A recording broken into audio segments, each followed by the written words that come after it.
Center. Hello. Oh, okay.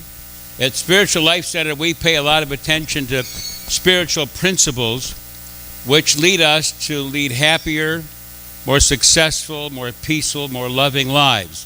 That's what we're about. Our focus isn't on going to heaven someday. Our focus is on being in heaven right now, being in a place of happiness, peace, joy, fulfillment. Pema Chodron, the great Buddhist teacher, I was just listening to her just this morning, and she said, the Dalai Lama talks about the importance of being happy, and Buddhists get such a kick out of it when Western people can't define what happiness is. And she said, let me put it to you this way, rather than defining happiness positively, let me just ask you, would you strive for a life of tension, stress, and anxiety and fear? How many would? Well, just the opposite of that is happiness. And it's also the opposite of that is what A Course in Miracles calls peace. So that's what we're about. We're about finding that life of happiness, that peace of that life, that fulfilling life of joy, happiness, peace, and success. That's what we're about. So the subject of integrity is very important. In the story of Job, we've been talking about the wisdom of Eliphaz, with the Temanite. Eliphaz the Temanite was one of Job's friends who came and tried to help Job come to terms with the problems that he was in and gave him some advice. And it was some of the best language in the entire story of Job, and actually in the entire old Hebrew scriptures as well. I almost said Old Testament, but that's not what Hebrews think of it as. So, what is going on over there? I've never heard that squeak before. It's amazing. So, WD-40 time. Yes, exactly. So, the subject of integrity is very, very important for us.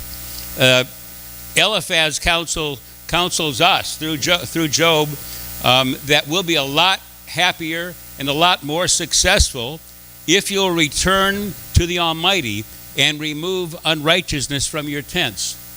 Well, that's interesting. Let's see.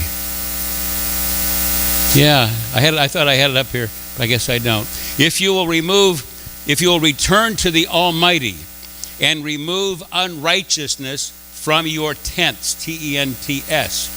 And it's removed from your domicile, from where you live, from your entire world. Just get unrighteousness out of it. This is a call to personal integrity. Call it personal integrity. To trust in your divine connection. What Gary Zukav. You know Gary Zukav? Wrote Soul Stories and Secrets of the Soul, some soul secrets, wonderful books. I saw him one day when I was actually at the Oprah studio in Chicago, and he was there. Anyways, he talks a lot about the distinction between authentic power, your authentic power, which is a multidimensional power, not just your eyes, ears, and senses, but your sixth and seventh senses, your connection to the divine, your connection to universal consciousness. That is your authentic power. That's authentic power. And we tend to, as humans, we have for many, many years for many millennia, been relying upon force, or what he calls external power. The power of deceit, the power of manipulation, the power of persuasion, power of trying to get what we want, when we want it, getting on our terms rather than going with the flow of life, and looking for that higher power within us to, rather than, we're going to talk a little bit later about just trusting that higher power, trusting the law of attraction. And so what's at stake is having a vibrational frequency that is streamlined. Having a vibrational frequency that is streamlined and focused in a way that produces you the results that you want in your life. See, if you want a life of abundance, you declare, I want abundance in my life. I deserve abundance in my life. I am prosperous. I am prosperous. I live the abundant life. And at the same time, you believe I'm not worthy. Well, you're sending the universe mixed messages, aren't you?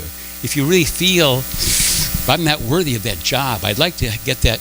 I'd like to have a lot of money in my life, but I don't think I could get that job. I'm not really prepared for it. I don't know. See, you've got two conflicting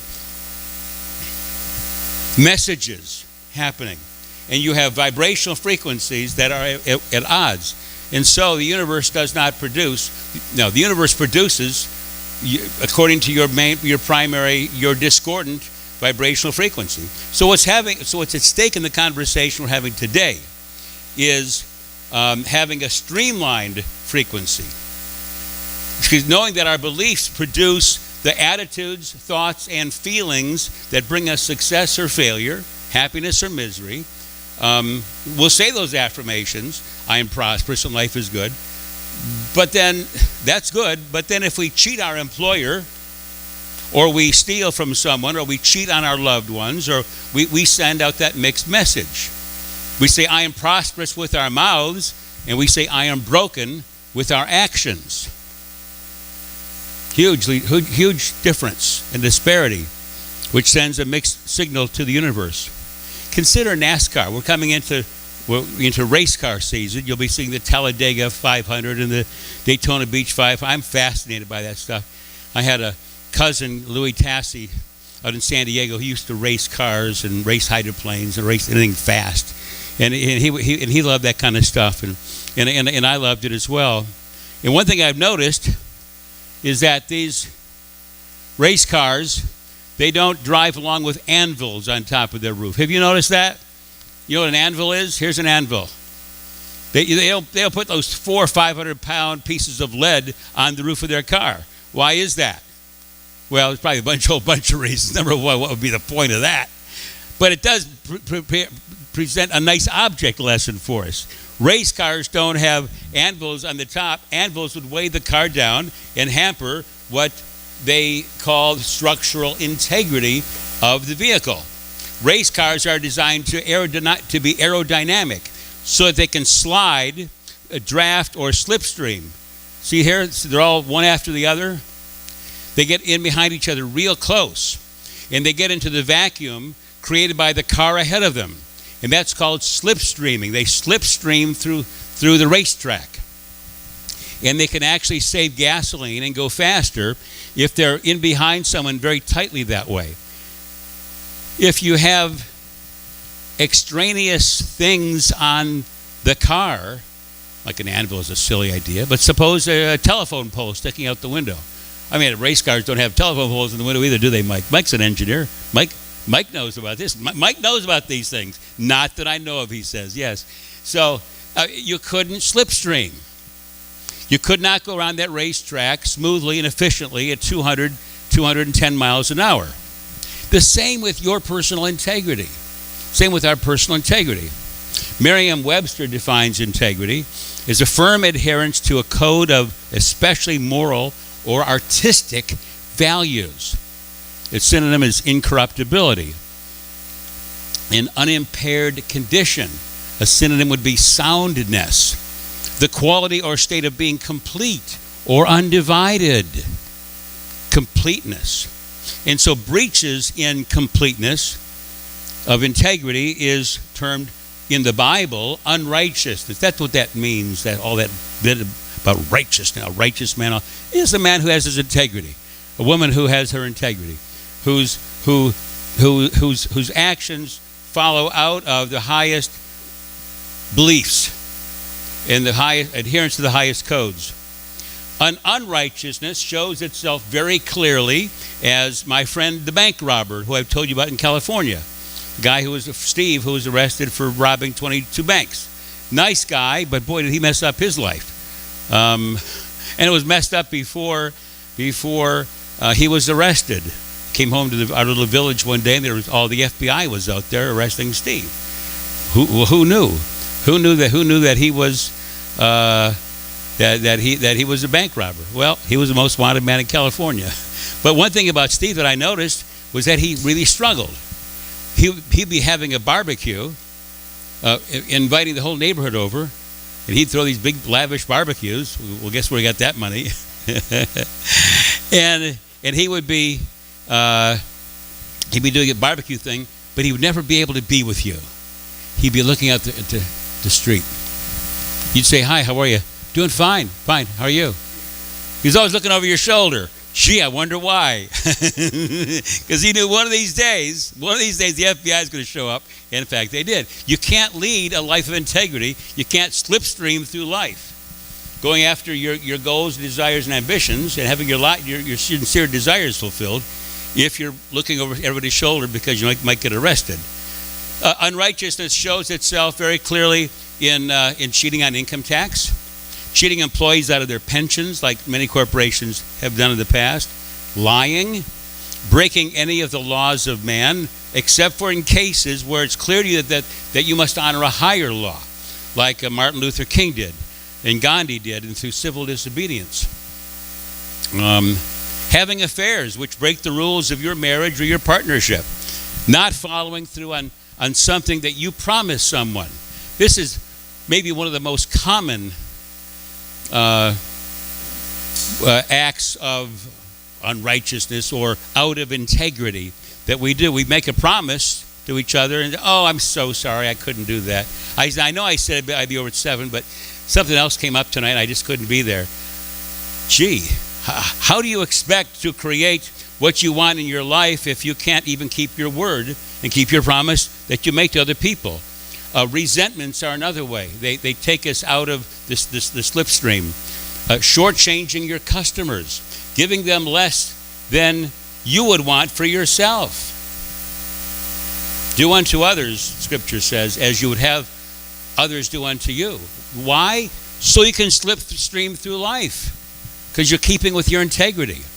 Not living in accordance with your dreams. You have a dream of how you'd like to be, and then deliberately being a different way.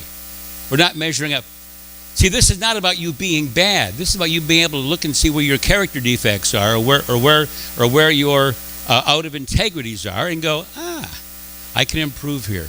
I'm going to work on this a little bit at a time. I'm going to get more and more into integrity. So why? Because I can go to heaven when I die? No. Because it'll make somebody happy? No. So you can slipstream through life. Because you should do these things? Because you ought to do these things? Because a good woman does these things? Because God's watching you?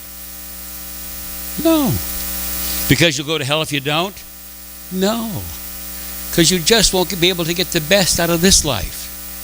You won't be able to enjoy fully the opportunities of this life. That's our point here. We keep our integrity because we want our psyche to be compact and streamlined so that we can be in the flow of life and lead harmonious and successful lives. I'll tell you a story of my friend Pete. I've changed his name, but it's a true story. Pete was an excellent singer. He was a composer, wonderful songs he's written, a really good musician. Not quite this on the keyboard that piano man Mike is, but a really good musician and composer and quite a good singer, really excellent singer. Pete got along in life by doing the occasional gigs for people's weddings or getting an occasional night playing piano in a coffee bar or a gin mill and accepting tips. He'd get, quarters, dollars, here, a couple of bucks here or there. And occasionally he'd get a job at a piano bar for a while. With his wonderful voice and talent, Pete could have sung and played with the likes of Billy Joel and have a truly, truly fabulous lifestyle. I was amazed to see this guy, and I met him through a church where he would occasionally perform. I was amazed to see him performing at such a low level. Good, fine places like a coffee shop. Fine to have an entertainer in a coffee shop. But if that's what you have to do to make a living, and you really could be doing something, much more productive financially, it's something to look at. One night I said, Pete, you're so good. Why don't you go get a job playing at one of the hotels? Like at the Hilton or something. Hilton had a nice Hilton in this town had a nice lounge, and they employed good bands and good entertainers, and they paid them pretty well. Yeah, I said, you could be a regular. You might even get a gig in Vegas or Atlantic City or something. You could make a lot of money. Even if you just played at the local Hilton, the pay would be regular and a lot more than you're making here. And who knows? You might make it to the big time. Oh, yeah, said Pete. Thanks for the compliment. He was kind of sheepish about it. The problem with working those places is that they want you to fill out the IRS forms and all that. So, I said to him, so? Well, I haven't filed an IRS return in 15 years, he said. I'm not even in their system anymore. They haven't heard from me, and I haven't heard from them, and I want to keep it that way. If I take one of those hotel jobs, I'll have to get back in the system, and they'll catch up to me. Pete explained that he saved a lot of money by not paying taxes. He was under the belief that he could make an extra buck if he just didn't file 1040s. Think about it, he lectured me. If I make, like a math teacher, if I make $100, then you can't keep that $100 because you've got to give $33 of it to Uncle Sam. I just don't bother with that, he said. I get to keep all my money. Besides, he said, the federal government does a lot of things with taxpayers' money that I don't agree with. Like they build bombs and they fund the CIA, nasty things like that, and then welfare. I don't have to pay into all that. You know, a lot of people have the same belief. They work, quote unquote, under the table, working for less than they might, and thinking that they are really pulling a fast one over on the government. They think that they're coming out on top. I've known many people like this. So I asked Pete, how much do you figure you could be making if you played at a local hotel? And so he threw out some figures, and we did some math. We compared what he was losing in income to the 35% or so that Uncle Sam wanted from him. And soon my friend Pete saw that he was actually losing significant dollars by not paying taxes. By trying to be off the grid, he was losing money. And equally as important to Pete, he came to see that he was actually stifling his career and his opportunities by hiding out. He was stifling his opportunities for fulfillment as a talented entertainer. That's a pretty large anvil that Pete was carrying around with him, wasn't it? Totally blocking him from streamlining and slipstreaming through the turns of life. You see, every instance of out integrity is delicious as they seem to be, and they all seem to be delicious or we wouldn't do them, but is every instance about integrity that we, you and I, do that we do is equally foolish. It's just not apparent to us while we're doing it. It never seems apparent because it feels so good or it seems easier or whatever. But it does come to get us at some point. And so what Eliphaz, the wisdom of Eliphaz is suggesting to us is get the anvils off your race car. Your vehicle must have structural integrity if it's going to go around the turns on the track of life. Your psyche must have structural integrity when you go through the turns. You don't want to be losing wheels. You don't want to be running off the track. When you hold a grudge, it hurts you. When we steal money or cheat on our taxes, it hurts us. It sends a message to the universe. It says, I am not worthy. I am not prosperous. I have to cheat. I don't believe in my connection to God. I don't believe in prosperity, not really. I don't believe that the law of tithing or the law of attraction really works. So I got to cheat somehow to get ahead. I got to make my money by saving a buck from shortchanging my customers or shortchanging the IRS or whoever it is. The issue is this. Do I trust my own short-sighted power through deceit, cheating, manipulation, stealing, giving my customers less than what I would like to have myself? And that's the area of external, that Zukov calls external power, or the Course in Miracles calls ego. Or do I trust the law of attraction and divine power? Do I trust the law of attraction and my own connection to the divine? You see, you and I have a right to have a harmonious, successful life. Slipstreaming your way around life's curves, going with the flow and being successful, being happy, being joyous, being free. Stop loading telephone poles on your car. Stop loading anvils on your roof of your car. Trust in your divine higher self at every turn in life and enjoy the best that life has to offer you. Let's take a moment and go to prayer now. Well, I just trust. Father, Mother, God, I trust in the power within me. I ask to be guided through those little out integrities I have that may have come to mind during the course of the past 15 or 20 minutes. The ones that are right in my face or the ones that are creeping up in my consciousness. The ones that tempt me all the time. I just ask your help now in overcoming these things and in feeling my power, my authentic power as a divine connection with you, higher power, higher mind, source energy within me and around me. I desire to fully manifest that Christ presence, that Buddha consciousness, that powerful source energy presence. I desire to have a wonderful, happy, fulfilling life, and I'm willing to give up. I'm willing to become willing to give up. Okay, I'm willing to become willing to give up these character defects, to give up these anvils, these out integrities. I'm willing to become willing to let go of them all and to totally flying high like an eagle in the higher consciousness to which I'm invited. Thank you, divine friend. Thank you so much. So be it, and so it is.